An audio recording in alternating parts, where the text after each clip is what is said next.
आपको यहां पर Fe+2 का इलेक्ट्रॉनिक कन्फिग्रेशन दिया हुआ है। आपको बताना है यदि इसकी द्रव्यमान संख्या 56 है तो इसके नाभिक में, इसके न्यूक्लियस में कितने न्यूट्रॉन होंगे, ये आप लोगों को बताना है। अच्छा क्वेश्चन है, बताइए। अब आपका दिमाग क्या चलेगा कि सर द्रव्यमान संख्या किसके बराबर होती है? Mass number. Sir proton plus neutron की संख्या के बराबर होता है। तो आप लोग बोलोगे सर प्रोटॉन प्लस न्यूट्रॉन दिया हुआ है टोटल 56। सही हो, बिल्कुल सही हो यहां पर।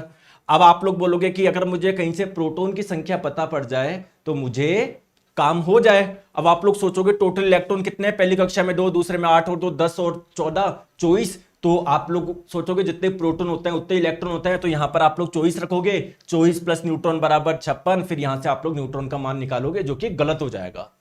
क्यों? क्योंकि प्रोटॉन और इलेक्ट्रॉन की संख्या समान कब होती है? जब कोई चार्ज नहीं होता है, जब कोई आवेश नहीं होता है। यहां पर कोई आवेश है। आवेश कब आता है? जब कोई इलेक्ट्रॉन को डोनेट करता है या रिसीव करता है। इसके ऊपर 2 पॉजिटिव चार्ज है, यानी इसने 2 इलेक्ट्रॉन डोनेट करे हैं। देखो, तो अगर Fe+2 में टोटल इलेक्ट्रॉन कितने हैं? 8 और 2 10 और 14 कितने हो गए आप लोगों के? 24 हो गए।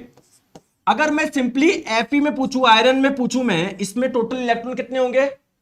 तो कोई 2 इलेक्ट्रॉन जब डोनेट करता है उस पर 2 पॉजिटिव चार्ज आते हैं, और 2 इलेक्ट्रॉन डोनेट करने के बाद में अगर टोटल इलेक्ट्रॉन 24 है तो इससे पहले कितने थे आप लोगों के? 26 थे। बात सही है क्या? तो एक न्यूट्रल एटम की बात करें, उसमें टोटल इलेक्ट्रॉन 26 है, यानी उसमें प्रोटॉन की संख्या भी कितनी होगी? 26 होगी। बात क्लियर है? और जब भी कोई इलेक्ट्रॉन डोनेट करता है या ग्रहण करता है तो इलेक्ट्रॉन की संख्या में चेंज आएगा, प्रोटॉन की संख्या में तो चेंज नहीं आएगा। यानी इसमें प्रोटॉन की संख्या कितनी है? 26 ही है। जैसे जैसे पहले 26 थी, अब 2 इलेक्ट्रॉन त्याग दिया, अभी भी इसमें प्रोटॉन 26 ही रहेंगे, तो प्रोटॉन की संख्या होगी 26। तो 26 प्लस n बराबर 56। तो न्यूट्रॉन की वैल्यू कितनी आ गई? 56 में से आप लोग 26 माइनस कर लीजिए, 30 आप लोगों का आंसर आ जाएगा। समझ पा रहे हो बात को? तो जल्दबाजी में आप लोग गलत मत करिए।